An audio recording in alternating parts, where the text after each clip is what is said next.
Ya, shalom.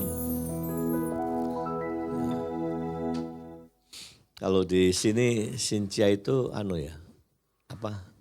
Open house ya. Gitu ya. Banyak yang open house.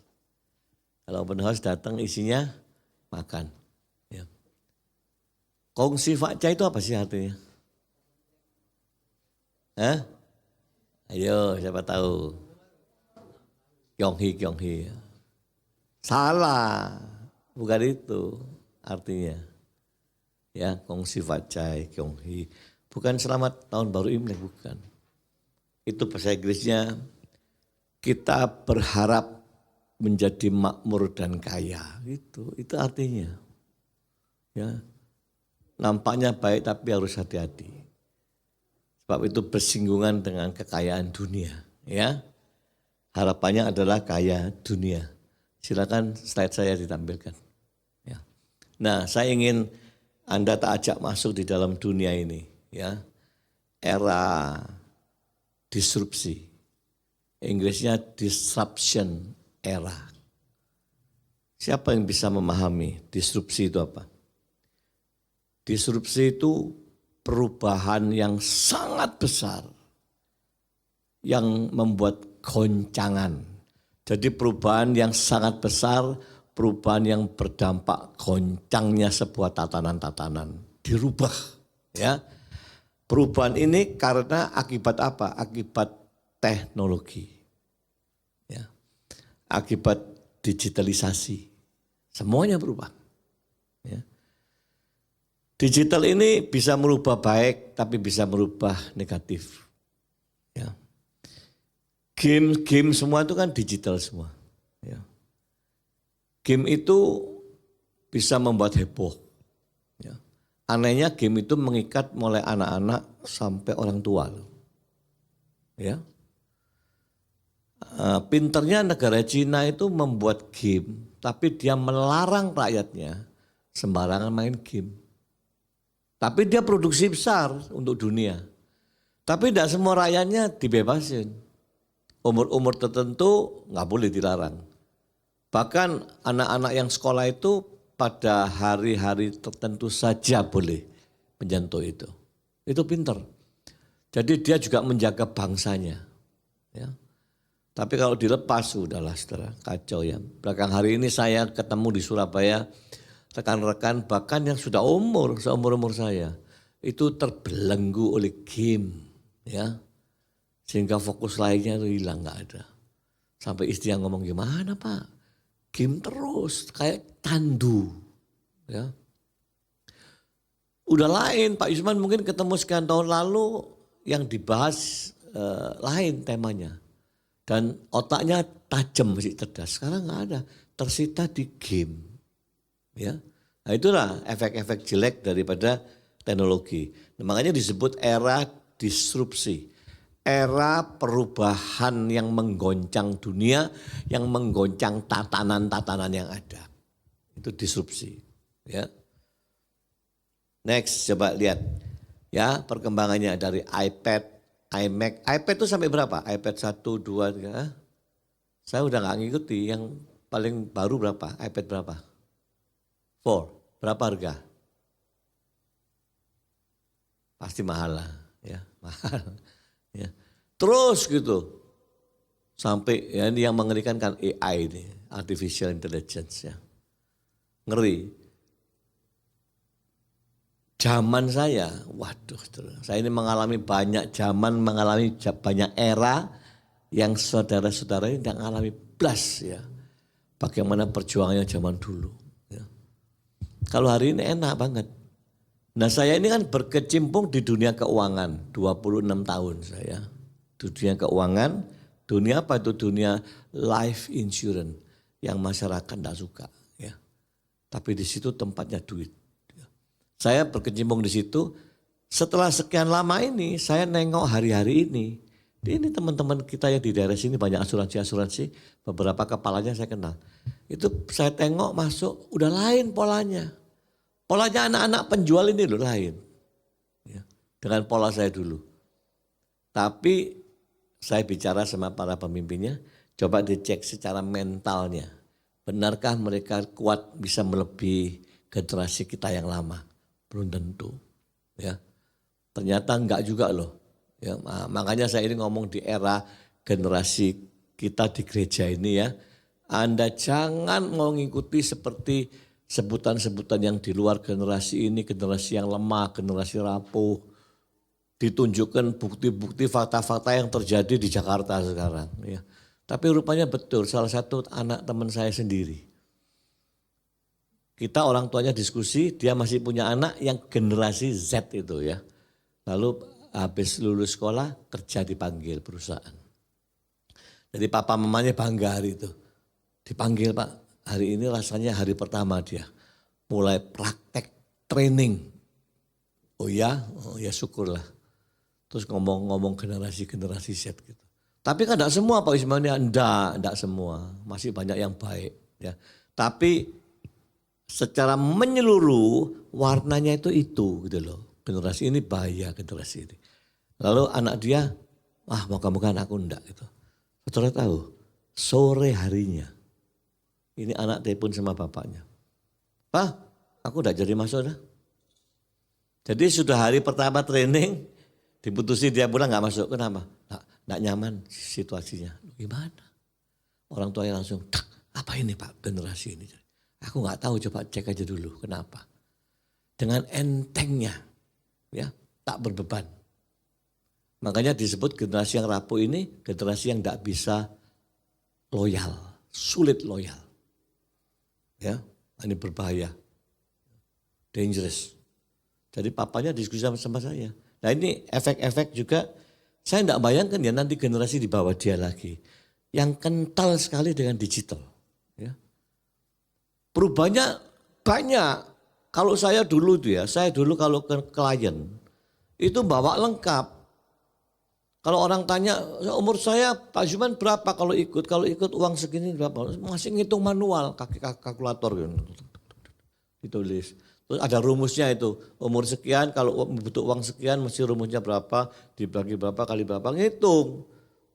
Oh ini kok baru segini. Jamban saya. Sekarang kan enggak, tik tik tik tik, tik langsung keluar. Sekian Pak. Ya. Canggih banget ya. Kalau dulu tas itu bawa kertas manualan. Hari ini paperless ya. Di kantor-kantor tuh paperless semua. Saya bilang wih berubah banyak. Nah berapa minggu kemarin saya ketemu teman lama di sebuah kota kecil. Saya diundang, ayo Pak Yusman mampir ke toko saya, ke rumah gitu. Oh ya, saya masuk. Anda tahu jualan kermian itu loh, apa ya, kayak Monte apa gitu ya. Banyak, jadi saya lihat itemnya tuh seribuan ini. Saya sampai di saya ini seribuan ini. Banyak, itu saya ngerti, waduh pinter dia. Ini kulaknya satu karung gini, dikantongin kecil-kecil gitu, ini untungnya banyak ini lipat gak karuan. Terus saya tanya, saya masuk ya, kok gak ada pegawai gitu lah. Saya ini kaget, ini bukan orang kaya nih. Kok bisa beli mobil bagus ya Honda. Di kota itu bisa punya 2 rumah lagi. Jadi tempat dia bisa punya 2 rumah lagi.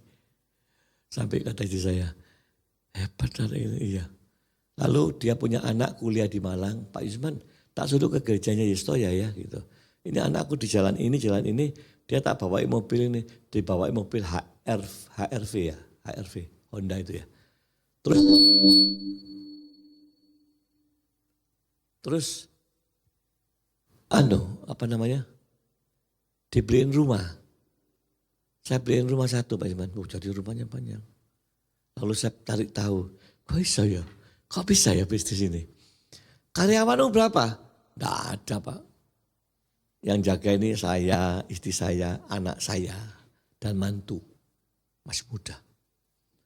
Terus gimana caranya? Jarang Pak Yusman yang datang ke sini itu jarang. Nah terus ini anakku, nah ini loh, Anda ini yang muda itu ya. Mesti nelusuri menyentuh teknologi. Ini nolong orang tuanya. Jadi Satu hari saya ini ngirim setiap hari ya, satu hari ngirim 200 paket. Jadi onlinean semua. Jarang Pak yang datang ke sini, jarang. Loh sejak kapan gini? Wah aku ini happy.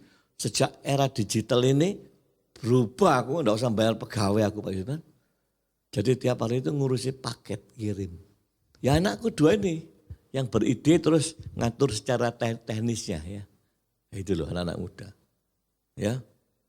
Jadi sampai hari ini satu hari 200 pak kirim. Makanya katanya saya pantaslah bisa beli rumah banyak ya. Nah ini perubahan zaman kaget ya.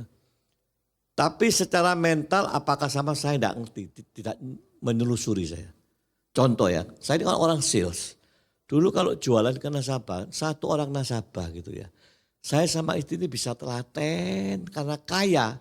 Saya bisa telaten sampai dia bayar. Berapa lama? 10 bulan. Hari itu datang malam. Kalau dia janji, Pak Isman ke rumah aja ya. Jam berapa Pak? Jam 7.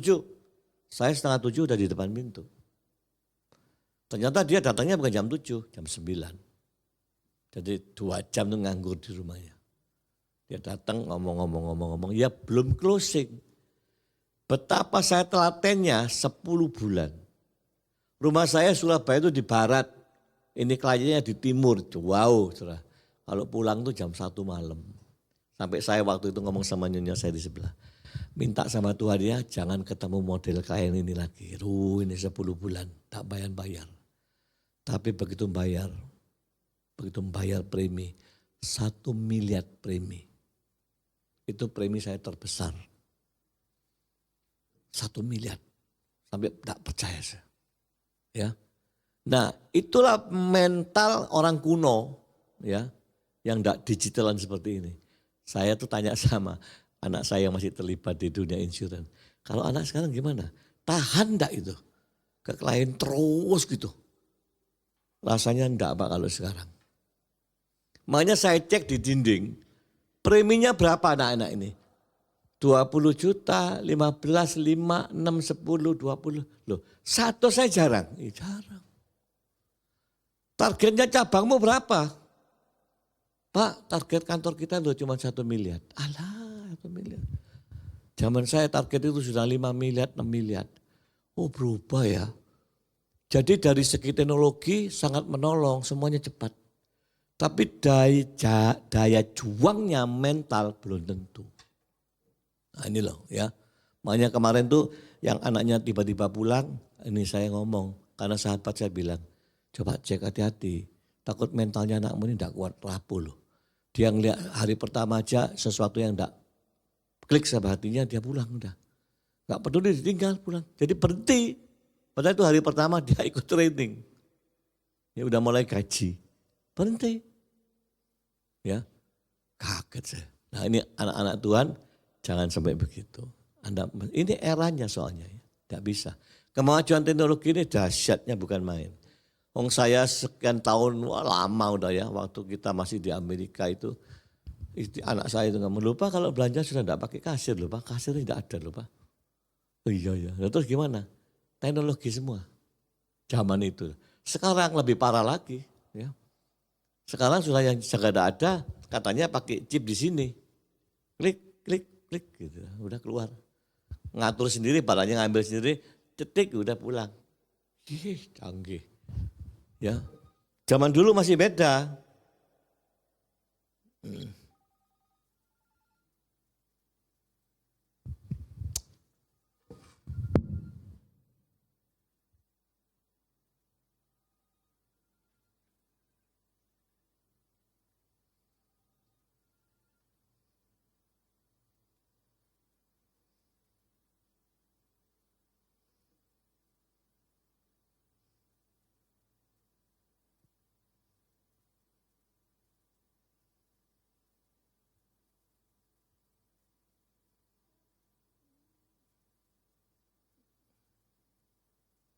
Ini kalau orang tua lama.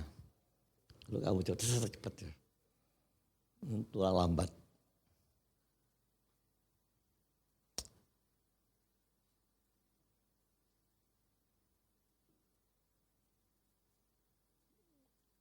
Kemana kok hilang file saya?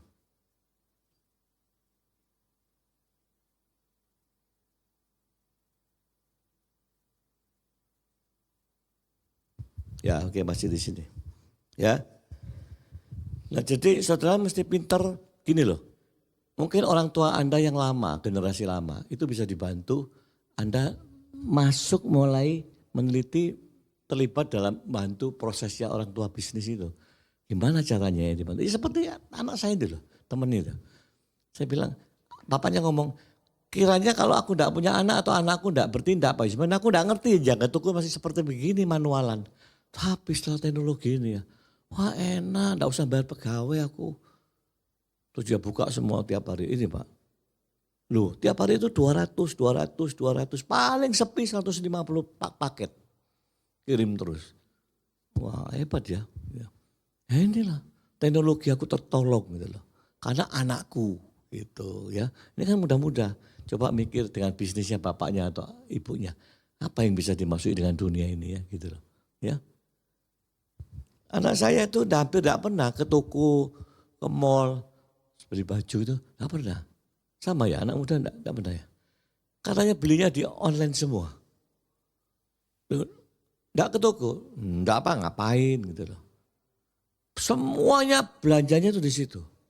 Loh, tidak cocok ya apa? Tidak sudah cocok gitu loh dia. Jadi semuanya sentuhannya anak saya. Makanya kalau di rumah saya itu tiap hari saya tuh buka paket terus. Ini paketnya siapa tiap hari ya? Anak-anak. Ya. Lu pakai terus gitu. Karena semuanya ya di situ. Jadi toko itu udah gak laku. Di mal-mal itu ya bagi generasi milenial itu ya. Gak mau sudah. Aku gak tahu kan generasimu nih lebih bawah dari milenial. Apakah sudah juga begitu? Begitu ya. Beli-beli semua di situ. Atau masih ke toko-toko? Masih? Oh, nyoba-nyoba baju gitu. Oh. Masih ya? Aku ngeliat kamu di mall. Anakku gak mau loh. Termasuk menantu saya, enggak gak mau. Udah enggak situ beli. Ya. Makanya saya ke Pasar Atom. Dulu saya bayangnya Pasar Atom itu rame. Loh tutup. Loh kok tutup semua? Enggak payu Pak, gak laku. Loh yang masih ada itu. Oh itu buka, tapi online-nya luar biasa dia. Gitu loh. Nah, berubah ya zamannya. Berubah udah. Tidak bisa dipertahankan, harus mengikuti arus. Nah, saudara mesti pintar-pintar ikut arus. Zaman ini makin sukar, bukan makin baik, makin enak, makin sukar. Ya, next. Coba kita lihat 2 Timotius 3 ayat 1 dan 2 ini ya. The end of time. Ketahuilah bahwa pada hari-hari terakhir akan datang masa yang sukar. Manusia akan mencintai dirinya sendiri dan menjadi hamba uang. Ini efeknya. Makin sukar. Bahkan dengan terjemahan lain tuh sukar itu dalam arti membahayakan. Ya, situasi itu. Makanya anak Tuhan ya tetap pegangannya apa? Di dalam Tuhan memang pengharapan itu masih ada. Tidak bisa lepas. Ya. Kemarin saya pulang ke Surabaya, Sincia itu. Udah ketemu beberapa rekan ngomong apa. Pak Isman tahu si A. Youth pastor itu, iya. Loh, nyaris mau bunuh diri Pak. Loh, kok bunuh diri? Masih muda. Loh, kok bunuh diri? Cerita ya, ternyata dia itu ya main falas. Uang 800 juta. Set hilang, habis. Falas, valuta asing. Saya pikir saham enggak, falas Pak. Karena pertama main, cek 15 juta untung. Tambah lagi. Cek bisa 40 juta untung. Wah ini nafsu. Nafsu semua uangnya dimasukin. Belep. Langsung net, nol. Bingung teleponan mau bunuh diri. Itu youth pastor. Ya sebuah gereja. Ini loh zamannya. Jahat memang makin sukar, amat jahat. Mesti pinter ya. Kamu pun juga secara mental juga harus pinter, secara rohani terutama. Ya. Next. 1 Yohanes 2 ayat 16-17. Ini, the world is disappearing. Dunia ini sedang lenyap. Ya, enggak langsung lenyap, sedang lenyap. Mau hancur ini gitu loh. Sebab semua yang ada di dalam dunia yaitu satu, keinginan daging. Dua, keinginan mata. Tiga, keangkuhan hidup. Proud, kebanggaan, kesombongan ya. Bukanlah berasal dari Bapa. Pokoknya harta, tahta ya, dan nafsu seks ya. Bukan berasal dari Bapa, melainkan dari dunia, itu asli dunia. Harta, tahta, wanita ya. Harta, tahta, seks, itu asli dunia. Dan dunia ini sedang lenyap, dunia ini is disappearing, sedang lenyap. Jadi pelan-pelan gini. Anda dibawa untuk hanyut lenyap. Teman saya tadi loh, yang masih muda, tombok gini 15 juta, tombok lagi untungnya kok 20 juta, cepet ya, kapan lagi mau kaya. Dagingnya keluar, nafsunya keluar. Tombok terus, main terus. Begitu main jebret, blek, shot, habis. Saya bilang, oh macam-macam main falas itu. Falas mah bisa habis ya. Terus kumpul. Gini loh, main-main begitu tuh. Kalau enggak habis nol, perusahaannya tutup. Udah itu bahaya aja. Kalau enggak nol duitnya. Susah. Perusahaannya masih ada. Untung perusahaannya. Tapi nol uangnya orang. Yang parah, perusahaannya tutup. Ini kan banyak, bukan sedikit gitu loh. Ya. Kejam, dunia kejam. Bosnya itu lari semua, lari kemana? Kamboja, Vietnam, susah dipegang, mana bisa. Sudah bawa uang 100 triliun, 80 triliun, 30 triliun, lari aja. Yang punya Indosuria enggak lari, ketangkep di Jakarta. Ngomongnya ketangkep. Tapi kan 100 miliar. Ngomongnya ketangkep. Tapi ketemu wartawan, turun dari kantor sama polisi-polisi. Ketawa-ketawa, gurau-gurau. Sehingga mereka ngomong, kalau koruptor besar gini tidak bisa ditangkap. Tangkapnya itu cuma formalitas. Tulisannya ada, si A ditangkap. Tapi malam ada di situ? Ada. Ya, sukar ya. Jadi cari keadilan ya sukar. Memang zaman tambah sulit, ya tambah parah. Ya. Dunia sedang lenyap dengan keinginannya, tapi orang yang melakukan kehendak Allah tetap hidup selamanya. Kalau engkau tetap membangun manusia rohanimu, kau tetap selamat, tetap baik, tetap kuat, tetap hidup. Gitu loh. Jadi jangan disepelekan. Kalau dunia memang harus begitu, tidak bisa dihindari. Next, akibatnya akan muncul manusia-manusia seperti ini. Ya, kalau udah seperti ini, maaf ngomong, tidak cuma orang dunia. Orang gereja hamba Tuhan, antar hamba Tuhan, antar gereja pun karena ini ribut. Detik ini, zaman ini, saat ini. Sebab di mana ada iri hati, envy, bukan jealous ya, envy. Di mana ada iri hati dan egois, mementingkan diri sendiri. Dua ini ya, di situ ada kekacauan. Dan akan lahir berbagai macam perbuatan jahat. Kalau iri hati dan egois itu di rumah tangga, pasti rumah tangga itu ribut, kacau, dan banyak kelakuan pikiran-pikiran jahat.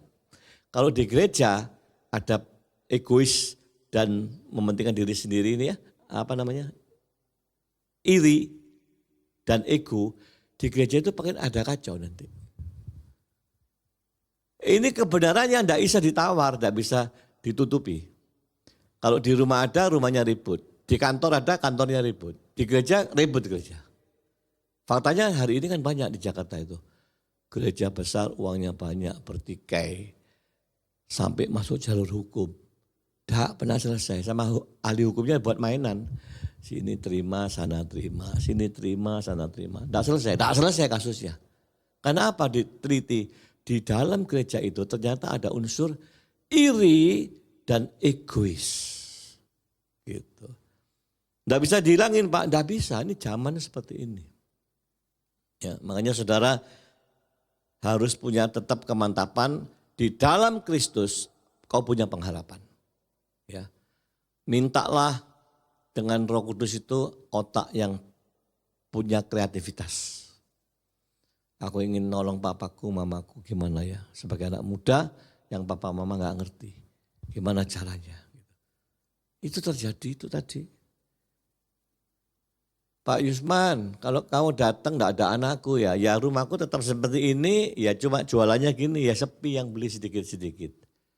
Tapi karena itu sama mantuku itu, anak muda. Dia ngerancang, dia mikir, ngatur. Sekarang gak usah pakai pegawai Pak, bayangkan Pak Yusman hemat berapa aku ini.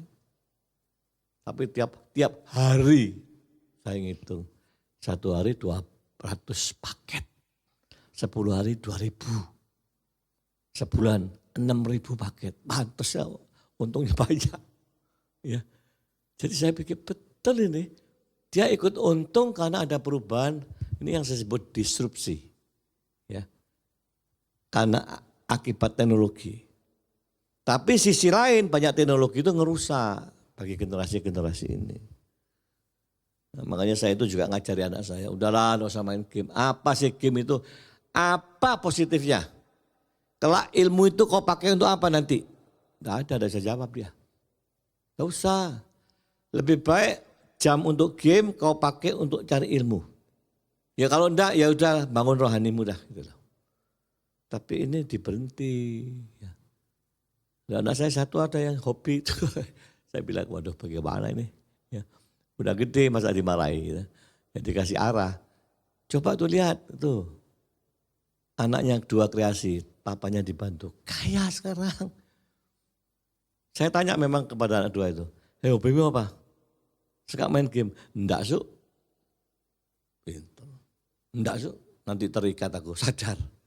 Karena kalau aku nyentuh main aku pasti terikat. Dibelenggu, dikunci. Nah, ini anak baik, sadar.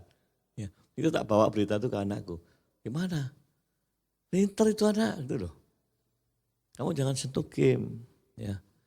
Dan rupanya aku juga kaget, orang tua juga ada yang terkunci belenggu games ya. Ya. Mari ya kita bangun sebagai anak-anak Tuhan, masih punya pengharapan. Minta kecerdasan, minta hikmat, kau dikasih Tuhan. Ya. Orang tua coba tengok bisnisnya apa, yang bisa ditolong dari segi teknologi apa ini. Gitu. Perkara sederhana ternyata, sederhana. Ya. Satu lagi ya. Aku lupa namanya. Kue yang bikinnya perlapis. Gini apa namanya ya?